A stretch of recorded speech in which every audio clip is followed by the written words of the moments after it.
Wow! Gising na siya! Ang pala mo nandito sa bahay. Nay, wag ngayon please. Alam mo, bilib din ako sa'yo eh. Wala na nga tayong makain, nagpabuntis ka pa. Buti pa yung anak ni Rosa, pag-aaral ay natupag. Nakakawalang gana. Yan, umalis ka. Diyan ka magaling. Kasalanan mo to! Sinira mo yung future ko! Ate, please, tigilan mo yan. Walang kasalanan yung bata. Hindi! Dahil dito, galit sa akin si nanay. Kaya dapat mawala na to! Ate, wag! Ate! Anak, kain ka na oh. Nay? Sorry anak ha sa mga sinabi ko. Hayaan mo, babawi ako sa'yo ha. Thank you, Nay. Nay, sumasakit yan ko. Nay! Oo, yung pinag-usapan natin ha. Hihintayin ko lang mga anak tong babaeng to. Pag nabigay ko na yung bata, ibigay mo na agad yung pera sa akin ha. Palak ibenta ni nanay yung anak ko. O anak, okay ka lang? Walang iya ka, Nay! Ang sama mo! Akala ko, totoo nagbago ka na. Pera pa rin pala yung nasa utak mo. Abay, bakit? Wala ka nang pakinabang dito. At least yung anak mo, mapapakinabangan ko. Wala ka namang papakain dyan eh. Napakasama mo! Lalayas na ako sa impyernong to! Sige, lumayas ka! Sino tinakot mo? Tignan natin kung saan ka pupulutin. Hello, Bes. Hello, Bes. Kilala mo ba si Edward? Oo, Bes. Siya yung ama ng dinadala ko. Mayaman pala sila, Bes. Gusto kanyang makita kasi gusto niyang palagutan yung baby mo. Talaga? Oo, Bes. Ito na yun, Bes. Bes, hindi mo na kailangan magtiis na nanay mo.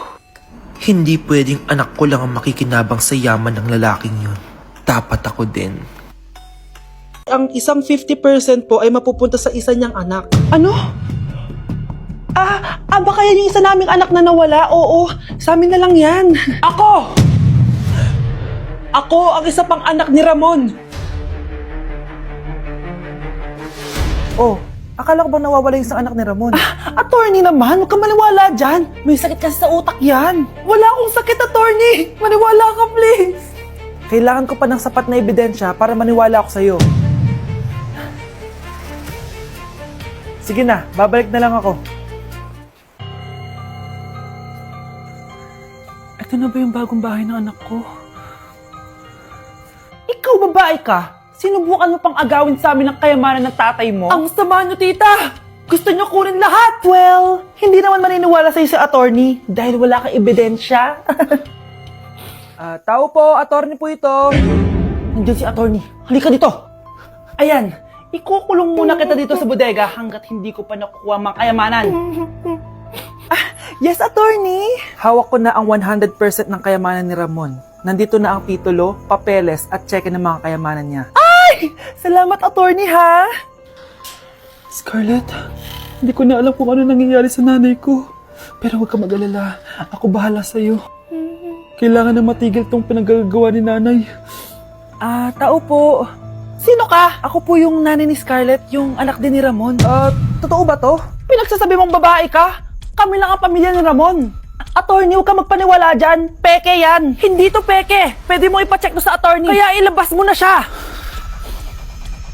Kinulong po ni nanay si Scarlett sa bodega. Ha? Anak?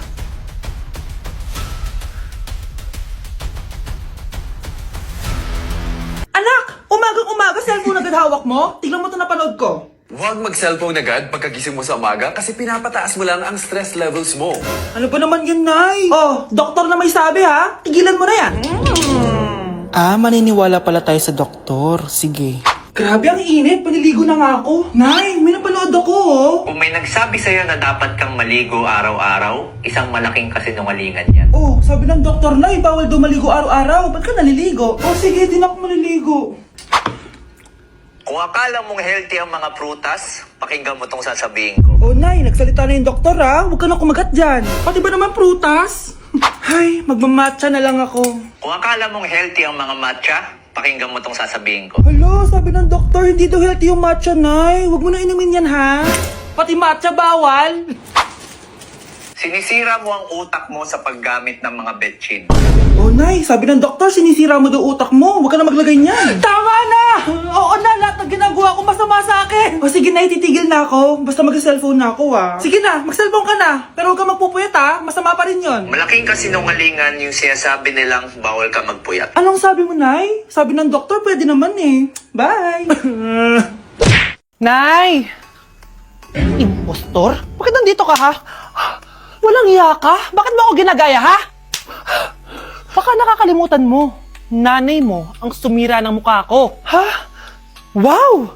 Hoy, Sofia! Tandaan mo! Katulong ka dito, di ba? Huwag kang paupa-upo lang dyan. Ma'am. Kakatapos ko lang po maglinis. Nagpapahinga lang po ako. Talaga sumasagot ka pa sa amo mo, ha? Nay! Ang dumi pa dito, Hindi niya ginagawa na maayos yung trabaho niya. Walang iya ka? Madumi pa pala dito? At nakuha mo pang magpahinga dyan? Paano nangyari yun? Ma'am, nilinis ko na po yan. Maniwala po kayo. Eto. Yung mukha ko! Ang sakit! Ayan, pati mukha mo, dudumi na. Umalis ka na dito! Tatanggalin na natin ha. Buti na lang talaga mabilis kang gumaling. Ayan, kuhang-kuha yung mukha ng pinapagaya mo. Dok, kamukha ko nga siya. Pinag-ipunan ko talaga to. Nagtataka lang ako. Yung ibang tao, mga artista yung pinapagaya ang mukha. Yung sa'yo parang normal na tao lang yung pinagaya mo. Dok, may kailangan lang akong gawin. Kung ano man yan, mag-ingat ka ha. Ano? Ikaw si Sofia? Napakawalang ya mo din no? Niloko mo pa kami. Mas walang ya kayo, mga hayop! Nay, baka gusto niyo ulit mabuhusan ng asido sa mukha? Asido? Gusto mo lang round 2? Eto, round 2. Sige, ibuhos mo. Naka-live ako, Ipakita nyo kung sino talaga kayo. Ano? Alisin mo yan. Ano? Takot na kayo, no? Tignan ko na lang kung hindi kayo masisira sa mga tao. Hindi kami pwede masira.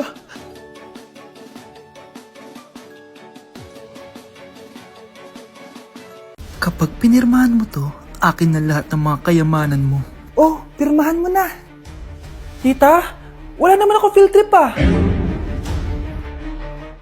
hindi pa ba sinasabi ng teacher niyo na may field trip kayo? Anak, okay lang. Pipirmahan ko na to para makasali ka sa field trip niyo.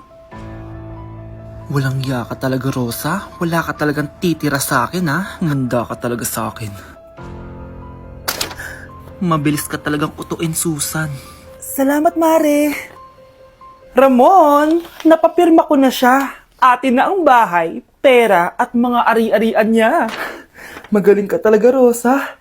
Kaso kailangan na natin kumilos na mabilis. Kasi sabi ng doktor, nagre-recover na yung mata niya. Ano? Kaya bukas na bukas din, papalayasin na natin sila. Total, nakuha na natin ang gusto natin. Nay, bakit mo pinirmahan yun, ha? Maliban natin kung ano nilalaman ng papel na yun. Huwag kang mag-alala, anak. Malapit nang matapos ang maliligayang araw ng tatay mo at ng kabit niya. Tita, bakit may dala kang maleta? Aba, syempre. Lilipat na ako dito sa bago kong bahay. Ano? Tay, ano ibig sabihin nito, ha? Nakalagay dito sa papel na pinirmahan ng nanay mo na amin na tong bahay, mga sasakyan niya at ang mga pera niya. Napakahayop nyo! Bakit ang ingay? Ano nangyayari? Nay, kinuha na nila lahat sa atin! Ayan, magsama kayo mag-ina. Ngayong nasa amin na ang lahat, pwede na kayong lumayas. Ramon, magse-celebrate tayo, ha? Ang galing nyo din, no? Ha? Nakakakita ka? Bago kayo mag-celebrate, i-check nyo muna kung pirma ko ba talaga yung nakalagay dyan. Hindi pwede to! Tay! Attorney! Kita mo naman kung anong ginawa na tong dalawang to, di ba? At nandito na rin ang ebidensya na magpapatunay na naghaharutan sila sa loob ng bahay ko. Anong gagawin nyo sa amin, ha? Mahal, huwag mo naman gawin sa amin to, please, Magbabago ako, please. Sorry kung natatapakan kayo pagka-love team nyo, ha? Arestuhin nyo na yung mga yan. Mag-celebrate kayo sa kulungan. Kayong dalawa, sumama na kayo sa akin sa presinto.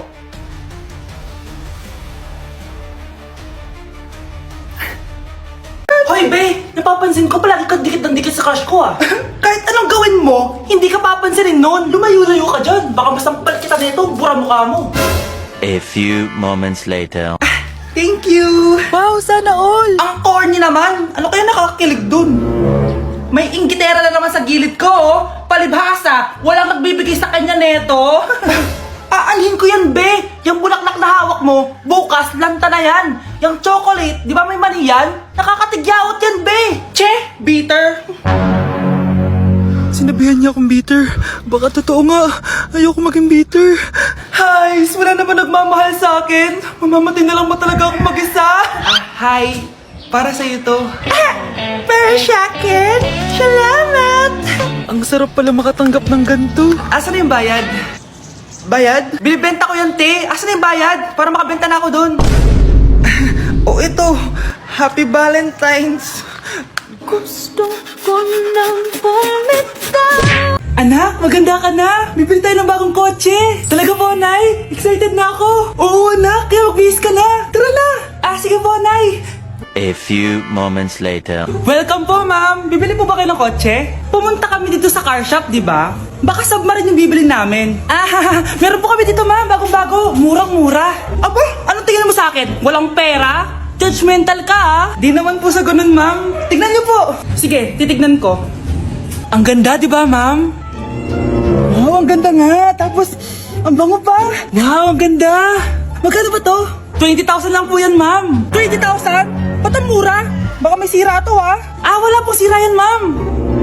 Nay, ang ganda nito. Bilhin mo na. Sige, anak, bibilin ko na. Bakit tayo mabukas? Anak, teka lang, ha? Anak, paano nakalabas yun? Saan ba yung batang yun? Hello, anak. Nasaan ka? Nasa bahay po, Nay. Bahay? Huwag mo ako naliloko, ha? Malilintikan ka sa akin. Totoo nga po, Nay. Di niyo naman po ako sinama, eh. Ha?